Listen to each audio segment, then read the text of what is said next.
ಇತ್ತೀಚಿನ ದಿನಗಳಲ್ಲಿ ಎಲ್ಲೋ ಒಂದು ಕಡೆ ಈ ಜೆಂಡರ್ ಈಕ್ವಾಲಿಟಿ ಅಂತ ಏನೊಂದು ವಾದ ಎದ್ದೇಳ್ತಾ ಇದೆಯೋ ಅದೆಲ್ಲೋ ಒಂದು ಕಡೆ ಮಿಸ್ಯೂಸ್ ಆಗ್ತಾ ಇದೆಯೇನೋ ಅನ್ನೋ ಥರ ಫೀಲ್ ಆಗ್ತದೆ. ಯಾಕೆಂತಂದರೆ ಇತ್ತೀಚಿನ ದಿನಗಳಲ್ಲಿ ಈ ವರದಕ್ಷಿಣೆ ಕಿರುಕುಳ ಆಗಿರ್ಬೋದು ಗಂಡಸರ ಮೇಲೆ, ಅಥವಾ ಪಬ್ಲಿಕ್ಕಲ್ಲಿ ಮಿಸ್ಬಿಹೇವ್ ಮಾಡ್ತಾರೆ ಅಂತ ಹೇಳೋದಾಗಿರ್ಬೋದು, ಇದೆಲ್ಲೋ ಒಂದು ಕಡೆ ತಪ್ಪು ಹಾದಿನಲ್ಲೂ ಹೋಗ್ತಾ ಇದೆ ಅನ್ನೋ ಥರ ಅನ್ನಿಸ್ತಾ ಇದೆ. ಅದಕ್ಕೆ ಉದಾಹರಣೆಯಾಗಿ ಯಾವ ಕೇಸ್ ಇದೆ ಅಂತಂದರೆ, ಇವಾಗ ಮೊನ್ನೆ ಕೇರಳದಲ್ಲಿ ನಡೆದಂಥ ಒಂದು ಬಸ್ ಇನ್ಸಿಡೆಂಟು. ಆಲ್ರೆಡಿ ಇವಾಗ ನೀವೆಲ್ಲರೂ ಕೂಡ ನ್ಯೂಸ್ ಪೇಪರಲ್ಲೆಲ್ಲ ನೋಡಿರ್ತೀರ ಮತ್ತು ಮೀಡಿಯಾಗಳಲ್ಲೆಲ್ಲ ಕೂಡ ನೋಡಿರ್ತೀರ. ಬಟ್ ಆದ್ರೂ ನನ್ನ ವ್ಯೂ ಒಂದನ್ನು ಹೇಳೋಣ ಅಂತ ಅನ್ನಿಸ್ತು ಈ ವಿಚಾರದ ಬಗ್ಗೆ. ಯಾಕೆಂತಂದರೆ ಈಗ ಹೆಂಗಾಗ್ಬಿಟ್ಟಿದೆ ಅಂತಂದರೆ, ಒಂದು ಟೈಮಲ್ಲಿ ಹೆಣ್ಣಿನ ಪರವಾಗಿ ನಿಂತ್ಕೊಳ್ಳಿ, ಹೆಣ್ಣಿನ ಪರವಾಗಿ ಒಂದು ವಾಯ್ಸ್ನ ರೈಸ್ ಮಾಡಿ ಅಂತ ಹೇಳ್ತಾ ಇದ್ದಿದ್ದ ಕಾಲ ಹೋಗಿ ಇವತ್ತು ಗಂಡಿನ ಪರವಾಗಿ ನಿಂತ್ಕೊಳ್ಳಿ, ಗಂಡಿಗೆ ಅನ್ಯಾಯ ಆಗ್ತಾ ಇದೆ ಹೆಣ್ಣಿಂದ ಅಂತ ಹೇಳೋ ಲೆವೆಲ್ಗೆ ಆಗ್ತಾ ಇದೆಯೇನೋ ಅಂತ ನನಗನ್ನಿಸ್ತಾ ಇದೆ. ಸೊ ನಿಮಗೆ ಗೊತ್ತಿರ್ಬೋದು, ಇದೇ ಜನವರಿ 2026ರಲ್ಲಿ ಕೇರಳದ ಕೊಳ್ಳಿಕೋಡೆನಲ್ಲಿ ಒಂದು ಇನ್ಸಿಡೆಂಟ್ ನಡೆಯುತ್ತೆ. ಸೊ ಅದೇನಪ್ಪ ಅಂತಂದರೆ, 41 ವರ್ಷದ ಒಬ್ಬ ಯುವಕ ಒಂದು ಆತ್ಮಹತ್ಯೆನ ಮಾಡ್ಕೊಂಡಿದ್ದಾನೆ. ಯಾಕೆ ಆತ್ಮಹತ್ಯೆ ಮಾಡ್ಕೊಂಡಿದ್ದಾನೆ ಅಂತಂದರೆ, ಒಂದು ಹುಡುಗಿ ಒಬ್ಬ ಬಸ್ಸಲ್ಲಿ ನನ್ನ ಜೊತೆ ಮಿಸ್ಬಿಹೇವ್ ಮಾಡ್ದ ಅಂತ ಹೇಳಿಬಿಟ್ಟು ಒಂದು ವಿಡಿಯೋನ ಈ ಥರ ಪೋಸ್ಟ್ ಮಾಡಿ ಹಾಕಿದೆ. ಸೊ ಆ ವಿಡಿಯೋ ನೋಡ್ತು ಅಂತಂದ್ರೇ ನೋಡೋರಿಗೆ ಕ್ಲೀನಾಗಿ ಅರ್ಥ ಆಗುತ್ತೆ. ಇವನ್ ನಾನು ಅಂತಲ್ಲ, ಎಷ್ಟೋ ಜನ ಅದನ್ನು ನೋಡಿ ಒಂದು ದೌರ್ಜನ್ಯ ಅಥವಾ ಲೈಂಗಿಕ ದೌರ್ಜನ್ಯ ಒಂದು ಪಬ್ಲಿಕ್ ಪ್ಲೇಸಲ್ಲಿ ಒಂದು ಹೆಣ್ಣುಮಗುಗೆ ಆಗ್ತಾ ಇದೆ ಅಂತಂದರೆ ಅವಳ ಮುಖ ಭಾವದಲ್ಲಿ ಅದು ಒಂದು ಚೂರು ಕಾಣಿಸ್ತಾ ಇಲ್ಲ. ಅವಳೇ ಒಂಥರ ಅದನ್ನು ಬೇಕು ಅಂತ ಟಚ್ ಮಾಡಿಸ್ಕೊಂಡು ಆ ವಿಡಿಯೋನ ಮಾಡಿ ಸೋಷಿಯಲ್ ಮೀಡಿಯಾದಲ್ಲಿ ವೈರಲ್ ಆಗಬೇಕು ಅನ್ನೋ ಒಂದು ಹುಚ್ಚಿಗೋಸ್ಕರ ಇವಳು ಮಾಡ್ಕೊಂಡಿದ್ದಾಳೆ ಅನ್ನೋ ಥರ ಸುಮಾರು ಜನ ವ್ಯಕ್ತಪಡಿಸ್ತಾ ಇದ್ದಾರೆ ಅವರವರ ಅಭಿಪ್ರಾಯಗಳನ್ನು. ಇವನ್ ನನ್ನ ಅಭಿಪ್ರಾಯನೂ ಕೂಡ ನಾನು ಆ ವಿಡಿಯೋನ ನೋಡ್ತು ಅಂತಂದರೆ ಹಾಗೆ ಅನ್ನಿಸ್ತಾ ಇದೆ. ಏನಪ್ಪ ಇದು ವಿಚಾರ, ಏನೇನು ಆಗಿದೆ ಅನ್ನೋದನ್ನು ನಿಮಗೆ ಕಂಪ್ಲೀಟಾಗಿ ಹೇಳಬೇಕು ಅನ್ನೋದಾದರೆ, ಜನವರಿ 10ನೇ ತಾರೀಕು ಆ ಹುಡುಗಿ ಬಂದ್ಬಿಟ್ಟು ಕೇರಳದ KSRTC ಬಸ್ಸಲ್ಲಿ ಪ್ರಯಾಣವನ್ನು ಮಾಡಿರ್ತಾಳೆ. ಯೂಶ್ವಲಿ ಈ ಥರ ಬಸ್ಗಳಲ್ಲಿ ಈ ಕೆಲವೊಬ್ಬರು ಅಲ್ಪರು ಇದ್ದಾರೆ, ಇಲ್ಲ ಅಂತ ನಾನು ಹೇಳಲ್ಲ. ಯಾಕೆಂತಂದರೆ ನನಗೆ ಗೊತ್ತಿರೋ ಒಂದಷ್ಟು ಫ್ರೆಂಡ್ಸು ಅವ್ರಗಳಿಗೆ ಆಗಿರ್ತಕ್ಕಂಥ ಕಹಿ ಅನುಭವಗಳನ್ನು ಹಂಚ್ಕೊಂಡಿದ್ದಾರೆ ನನ್ನ ಹತ್ರ.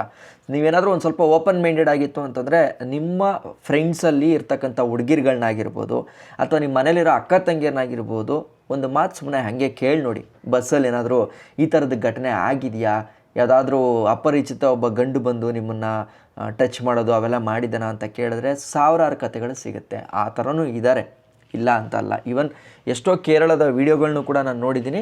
ಅವನನ್ನು ರೆಡ್ ಹ್ಯಾಂಡ್ ಆಗಿ ಕೈನ ಹಿಡ್ಕೊಂಡು ಅದನ್ನು ವೀಡಿಯೋ ಮಾಡ್ಕೊಂಡಿರೋದು ಅವೆಲ್ಲವೂ ಕೂಡ ನೋಡಿದ್ದೀನಿ.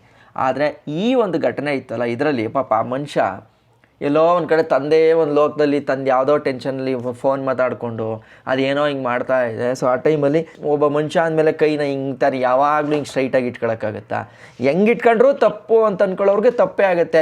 ಇಲ್ಲಿ ಕೆಳಗಡೆ ಮುಟ್ತಾನೆ, ತೊಡೆ ಮುಟ್ತಾನೆ ಅಂತ ಆಗುತ್ತೆ, ಅಥವಾ ಹಿಂಗಿದ್ದಾಗ ಇಲ್ಲಿ ಟಚ್ ಮಾಡ್ತಾ ಇದ್ದಾನೆ ಅನ್ನೋ ಥರ ಆಗುತ್ತೆ. ಸೊ ಆ ಹುಡುಗಿ ಹೆಂಗೆ ಮಾಡಿದೆ ಅಂತಂದರೆ, ಈ ಮನುಷ್ಯ ಪಾಪ ಹಿಂಗೆ ನಿಂತ್ಕೊಂಡು ಏನೋ ಫೋನ್ ಮಾತಾಡ್ಕೊಂಡು ಪಾಪ ತಂದೆ ಲೋಕದಲ್ಲಿ ಹಿಂಗೆ ಅಂದ್ಕೊಂಡು ಏನೋ ಮಾಡ್ತಾ ಇದೆ. ಆವಾಗ ಆ ಹುಡುಗಿ ಅವಳು ಈ ಕೈ ಹತ್ರದಲ್ಲಿ ಪಕ್ಕದಲ್ಲಿ ಹೋಗಿ ನಿಂತ್ಕೊಂಡ್ಬಿಟ್ಟು ಈ ಸ್ತನ ಭಾಗಗಳಿಗೆಲ್ಲ ಟಚ್ ಮಾಡಿಸ್ಕೊಂಡು, ಸೊ ಅದನ್ನು ಏನು ಮಾಡಿದ್ದಾಳೆ, ವೀಡಿಯೋನ ಹಿಂಗೆ ಮಾಡಿ ಹಾಕಿದ್ದಾಳೆ.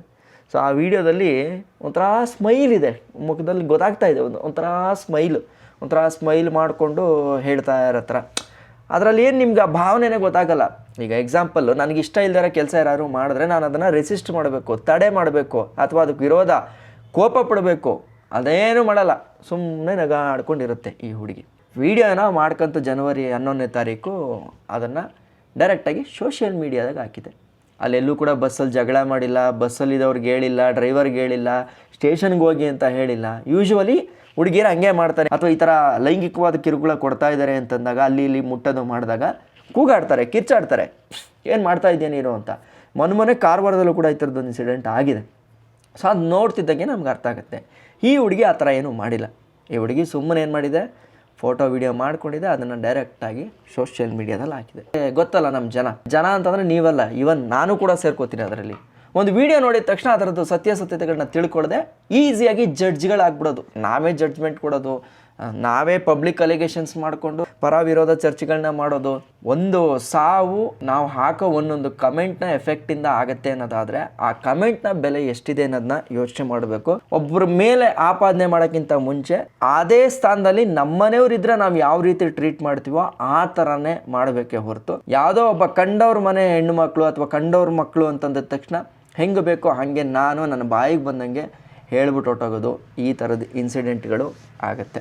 ಜನವರಿ 11ರಿಂದ 13ನೇ ತಾರೀಕುವರೆಗೂ ಈ ವಿಡಿಯೋ ಇನ್ಸ್ಟಾಗ್ರಾಮು, ಫೇಸ್ಬುಕ್ಕು, ವಾಟ್ಸಪ್ ಎಲ್ಲ ಕೂಡ ತೀವ್ರವಾಗಿ ವೈರಲ್ ಆಗಿದೆ. ಸೊ ಈ ವೈರಲ್ ಆಗಿದ್ದ ಪರಿಣಾಮ ಏನಾಗ್ಬಿಟ್ಟಿದೆ, ಜನವರಿ 15ನೇ ತಾರೀಕು ಈ ಮನುಷ್ಯ ಪಾಪ ಮಾನ ಮರ್ಯಾದೆಗೆ ಹಂಚ್ಕೊಂಡು ನನ್ನ ಮೇಲೆ ಈ ಥರ ಘಟನೆ ಒಂದು ಆಯ್ತಲ್ಲ ಅಂತಂದ್ಬಿಟ್ಟು ಬೇಜಾರಿಗೆ ಸೂಸೈಡ್ನ ಮಾಡ್ಕೊಂಬಿಡುತ್ತೆ. ಅದಾದಮೇಲೆ ಜನವರಿ 17-18ನೇ ತಾರೀಕು ಅಷ್ಟೊತ್ತಿಗೆ ಏನಾಗುತ್ತೆ, ಮತ್ತೆ ಈ ಸೂಸೈಡ್ ಮಾಡ್ಕೊಂಡ ಅನ್ನೋದು ಮತ್ತೆ ವೈರಲ್ ಆಗುತ್ತೆ.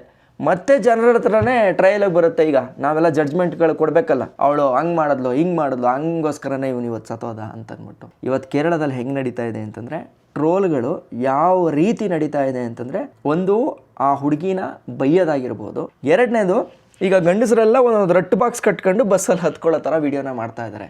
ಅಂದರೆ ಒಂದು ಟೈಮಲ್ಲಿ ಹೆಂಗೆ ಹೆಣ್ಣುಮಕ್ಕಳು ಡ್ರೆಸ್ಸನ್ನೆಲ್ಲ ಮುಚ್ಕೊಂಡು ಹಿಂಗೆ ಪ್ರೊಟೆಕ್ಟ್ ಮಾಡ್ಕೋತಾ ಇದ್ರು, ಆ ಥರ ಇವತ್ತು ಗಂಡು ತನ್ನನ್ನು ತಾನು ಪ್ರೊಟೆಕ್ಟ್ ಮಾಡ್ಕೋಬೇಕು ತಪ್ಪಾದ ಅಲಿಗೇಷನ್ಸ್ ವಿರುದ್ಧ ಅನ್ನೋ ಥರ ಸಿಚುವೇಶನ್ಸ್ ಆಗಿದೆ ಅನ್ನೋ ಥರ ಕೇರಳದಲ್ಲೆಲ್ಲವೂ ಕೂಡ ವಿಡಿಯೋಗಳನ್ನ ರಿಲೀಸ್ ಮಾಡ್ತಾ ಇದ್ದಾರೆ. ಜೊತೆಗೆ ಜನ ಆಕ್ರೋಶನ ವ್ಯಕ್ತಪಡಿಸ್ತಾ ಇದ್ದಾರೆ. ಒಂದೇ ಒಂದು ಸೋಷಿಯಲ್ ಮೀಡಿಯಾ ಪೋಸ್ಟು ಒಬ್ಬನ ಜೀವನನೇ ತೆಗೆಯುತ್ತೆ ಅನ್ನೋದಾದರೆ ಇದು ಯಾವ ಲೆವೆಲ್ಗಿದೆ ಅನ್ನೋ ಥರ ಒಂದು ಕ್ವಶನ್ನು. ಎರಡನೇದು, ಪೊಲೀಸರಿಗೆ ಹೋಗದೆ ಈಗ ಇನ್ ಕೇಸ್ ಅವಳ ಹತ್ರ ಸಾಕ್ಷಿ ಇತ್ತು ಅಂತಂದರೆ ಸ್ಟೇಷನ್ಗೆ ಬಿಡಿ ಅಂತ ಹೇಳಬೇಕು. ಸುಮ್ಮನೆ ಇದರಿಂದ ವೈರಲ್ ಆಗ್ತೀನಿ ಅನ್ನೋ ಉದ್ದೇಶಕ್ಕೆ ಈ ಹುಡುಗಿ ಬಿಟ್ಲಲ್ಲ ಅಂತಂದ್ಬಿಟ್ಟು ಇವತ್ತು ಕೇರಳದಲ್ಲಿ ಜನ ಆಕ್ರೋಶ ಹೊರಬಂದ ಹಿನ್ನೆಲೆಯಲ್ಲಿ ಏನಾಗಿದೆ, ಜನವರಿ 18ನೇ ತಾರೀಕು Kerala state human rights commission ಅವ್ರ ಕಡೆಯಿಂದ ಈ ಒಂದು ಪ್ರಕರಣ ಅವರವರೆಗೂ ಕೂಡ ಹೋಗಿ ತಲುಪಿದೆ. ಜೊತೆಗೆ DIG ಮಟ್ಟದ ತನಿಖೆಗೂ ಕೂಡ ಆದೇಶವನ್ನು ನೀಡಿದ್ದಾರೆ. ಒಬ್ಬ ವ್ಯಕ್ತಿನ ತಪ್ಪೇ ಇಲ್ಲದೆ, ಕಾನೂನಿನ ತೀರ್ಪಿಲ್ಲದೆ ಜನ ಸಾರ್ವಜನಿಕವಾಗಿ ಅವನನ್ನು ತಪ್ಪು ಮಾಡಿರೋ ಒಂಥರ ತೋರಿಸಿ ಮಾನಸಿಕವಾಗಿ ಅವನನ್ನು ಕುಗ್ಗಿಸಿ ಅವನು ಆತ್ಮಹತ್ಯೆ ಮಾಡ್ಕೊಳ್ಳೋ ಲೆವೆಲ್ವರೆಗೂ ಕೂಡ ಒಂದು ಹುಡುಗಿ ತರ್ತಾಳೆ ಅಂತಂದರೆ, ಈ ಥರನೇ ಹೋಯ್ತು ಅಂತಂದರೆ ಹೆಣ್ಣುಮಕ್ಕಳ ಮೇಲೆ ನಮ್ಗಳಿಗೆ ನಂಬಿಕೆ ಹೆಂಗೆ ಬರುತ್ತೆ ಅನ್ನೋದು ಒಂದು ಪ್ರಶ್ನೆ. ಈ ಥರ ಹೆಣ್ಮಕ್ಳಿಗೆ ಏನಾದರೂ ಒಂದು ಪಬ್ಲಿಕ್ ಪ್ಲೇಸಲ್ಲಿ ಒಬ್ಬ ಗಂಡಿಂದ ತೊಂದರೆ ಆಯಿತು ಅಂತಂದರೆ ಫಸ್ಟು ಅವನ್ನ ಹೊಡೆಯೋದಾಗಲಿ ಅಥವಾ ಅವನಿಗೆ ಒಂದು ಪೊಲೀಸ್ಗೆ ಹಿಡ್ಕೊಡೋದಾಗಲಿ ಮಾಡೋದು ಇನ್ನೊಬ್ಬ ಗಂಡೇನೆ. ಆದರೆ ಇವಾಗ ನಾನು ಹೇಳೋದೇನು ಅಂತಂದರೆ, ಯಾವುದೋ ಇನ್ಸಿಡೆಂಟಲ್ಲಿ ಒಬ್ಬ ಗಂಡುಯಿಂದ ತೊಂದರೆ ಆಗ್ತಾಯಿದೆ ಅಂತ ನಿಜವಾಗ್ಲೂ ಹೇಳ್ಕೊಂಡು ಬಂದಾಗ ಪ್ರೊಟೆಕ್ಟು ಯಾವ ಹೆಣ್ಣುಮಗಳಾಗಿದ್ರೂ ಸರಿ ಗಂಡು ಬಂದು ನಿಂತ್ಕೊಂಡು ಮಾಡ್ತಾನೆ. ಆದರೆ ಯಾವಾಗ ಈ ಥರ ಸುಳ್ಳು ಆರೋಪಗಳನ್ನು ಮಾಡಿಕೊಂಡು ಈಗ ಕೇರಳದಲ್ಲಿ ಆಗಿದೆಯಲ್ಲ, ಈ ಥರ ಮಾಡಿದ್ರಿಂದ ಏನಾಗುತ್ತೆ ಅಂತಂದರೆ, ನಾಳೆ ದಿನ ನಿಜವಾಗ್ಲೂ ಈ ಥರ ಯಾವನೋ ಒಬ್ಬ ರೋಮಿಯೋ ಒಬ್ಬ ಪೋಲಿ ಇರ್ತಾನಲ್ಲ, ಅವನು ಒಂದು ಹೆಣ್ಣು ಮಗುಗೆ ತೊಂದರೆ ಮಾಡಿದಾಗ ನಿಜವಾಗ್ಲೂ ಅಲ್ಲಿರೋರು ಅದನ್ನು ನಂಬುತ್ತಾರ?